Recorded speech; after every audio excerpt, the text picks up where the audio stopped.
कहानी की शुरुआत में हम गुजरात के एक फिक्शनल गांव रंझार को देखते हैं, जहां पर इलीगली आर्म्स बनाए जाते हैं और उन्हें बेचा जाता है। और इन्हें आर्म्स बेचने के लिए दो जाति बहुत मशहूर है, एक रजारी और दूसरा सनेरा। और रजारी और सनेरा इन दोनों जातियों में पिछले 500 साल से दुश्मनी है और ये लोग एक दूसरे की जान लेने के लिए हमेशा तैयार रहते हैं। इसके बाद हम देखते हैं कि सनेरा का एक आदमी भवानी रजारी जाति के जो प्रधान है मेघजी भाई, उनके बेटे पर एक दिन गोली चला देता है, लेकिन वो बच्चा बच जाता है। इसके बाद मेघजी भाई को जब इसके बारे में पता चलता है तो वो भवानी को जान से मारने के लिए आते हैं, लेकिन तभी वहाँ पर मेघजी भाई के छोटे भाई राम वहाँ पर आ जाता है और वो भवानी को मारने से मेघजी भाई को रोकता है। और उसकी इस हरकत के वजह से गांव की पंचायत बैठ जाती है और मेघजी भाई अपने भाई राम के खिलाफ शिकायत करता है। लेकिन राम कहता है कि उसका जो बिजनेस है गाड़ियों की चोरी करना, उसका ये बिजनेस दूसरे बहुत सारी जातियों के साथ होता है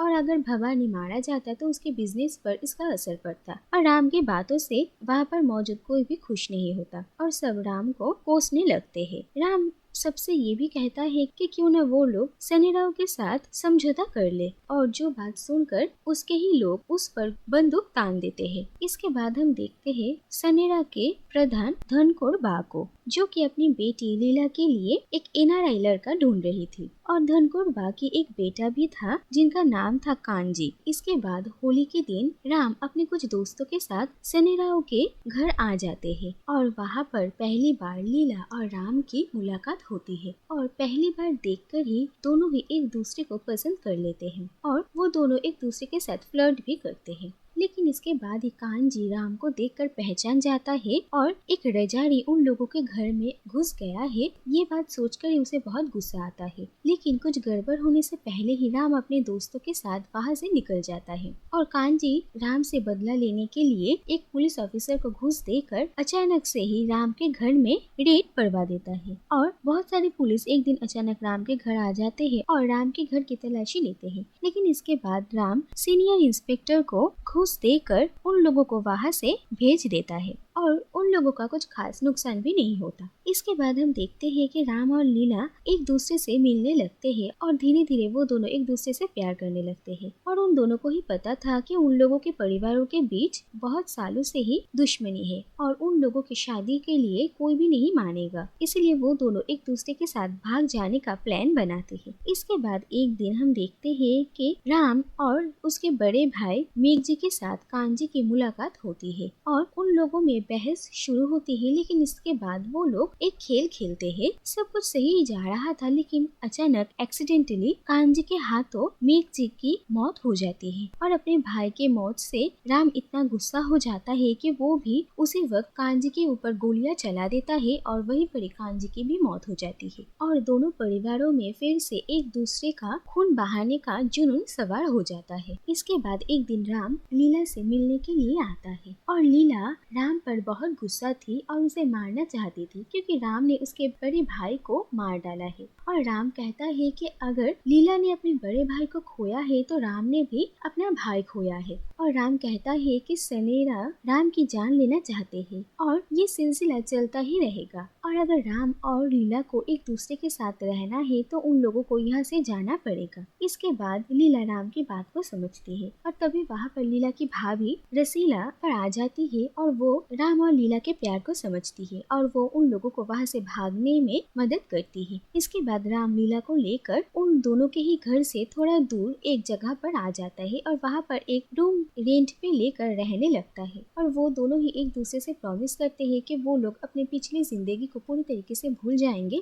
और एक साथ एक नई शुरुआत करेंगे। इसके बाद वो दोनों शादी कर लेते, लेकिन उनकी शादी के रात को ही राम के कुछ दोस्त उन लोगों को ढूंढ लेते हैं और वो लोग राम को किसी बहाने से अपने साथ एक जगह पर लेकर जाते हैं जहाँ पर वो लोग राम को बहुत शराब पिलाते हैं। राम लीला के पास तो जाना चाहता था, लेकिन उसके दोस्त उसे रोक लेते हैं और वो लोग जानबूझकर राम को इतना शराब पिलाते हैं कि राम वहीं पर ही बेहोश हो जाता है। और इसके बाद वो लोग राम के ही फोन से लीला के घर फोन कर देते हैं और लीला कहाँ पर है ये बता देते हैं। और अगले दिन सुबह लीला को वहाँ से लेने के लिए उसका कजिन भवानी आता है और लीला राम को आसपास नहीं देखती है। तो दूसरी तरफ राम को जब होश आता है तो वो दूर से ये देख रहा था कि भवानी लीला को वहाँ से लेकर जा रहा था और राम को समझ में आता है कि उसके खुद के दोस्तों ने ही उसे धोखा दिया है और वो उन पर काफी गुस्सा होता है। इसके बाद लीला को उसके घर लेकर आया जाता है और लीला की भाभी उसे ये समझाती है कि राम ने ही उनके घर वालों को फोन करके लीला के बारे में बताया था, लेकिन लीला को इस बात पर यकीन नहीं होता और वो कहती है कि उसे राम पर पूरा भरोसा है, वो उसे यहाँ से लेकर जाएगा। तो दूसरी तरफ सारे रजारिया राम को बहुत ही शाबाशी देते हैं क्योंकि उन लोगों को लग रहा था कि राम जानबूझकर लीला को अपने साथ भगाकर लेकर गया था, जिससे कि वो सनेराओं को सबक सिखा सके और लीला की बदनामी करके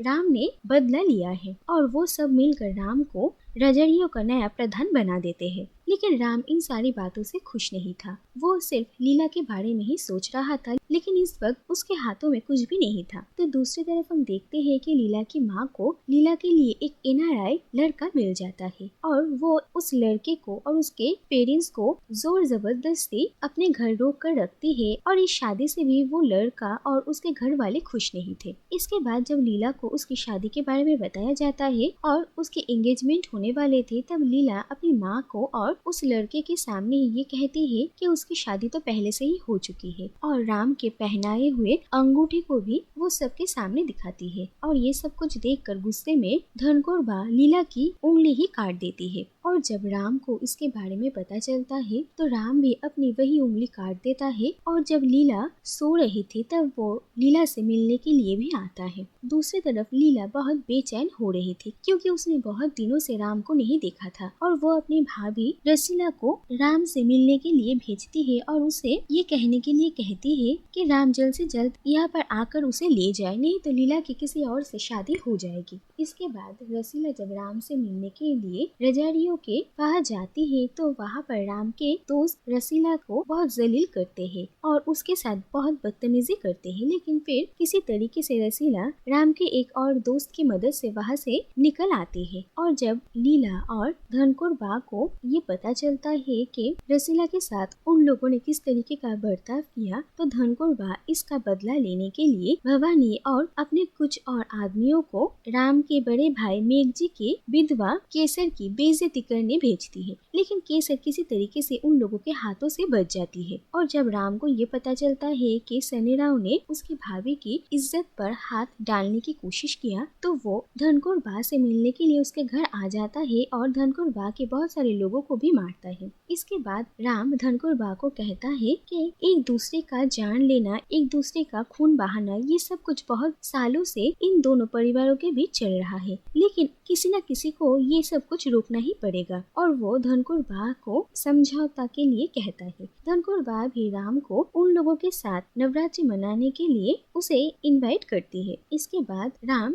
नवरात्रि की रात को धनकोर बा से मिलने के लिए आता है, लेकिन यहाँ पर राम को मारने की प्लान बनाया गया था। तो दूसरी तरफ लीला भी राम का इंतजार कर रही थी और इतने दिनों बाद वो राम को देखकर बहुत खुश होती है, लेकिन फिर भवानी राम को मारने की जगह धनकोर बा पर ही गोली चला देता है, जिससे कि सबको ये लगे कि रजारी धनकोर बा को मारना चाह रहे थे और इन दोनों परिवारों के बीच दुश्मनी और भी ज्यादा बढ़ जाए। लेकिन इसके बाद देखा जाता है कि धनकोर बा की जान बच जाती है, लेकिन वो बहुत बीमार थे और भवानी लीला को ये समझाने की कोशिश कर रहा था कि राम ने ही धनकोर बा को मारने की कोशिश किया था। भवानी को लगा था कि धनकोर बा के बाद उसे ही सनेराव का प्रधान बनाया जाएगा, लेकिन सभी लोग मिलकर लीला को अगला प्रधान बनाते हैं, जिस बात से भवानी बहुत गुस्सा होता है। इसके बाद राम अपने कुछ लोगों के साथ सनेराव का नए प्रधान से मिलने के लिए आता है, उन लोगों के साथ एक समझौता करने के लिए। और राम और लीला के बीच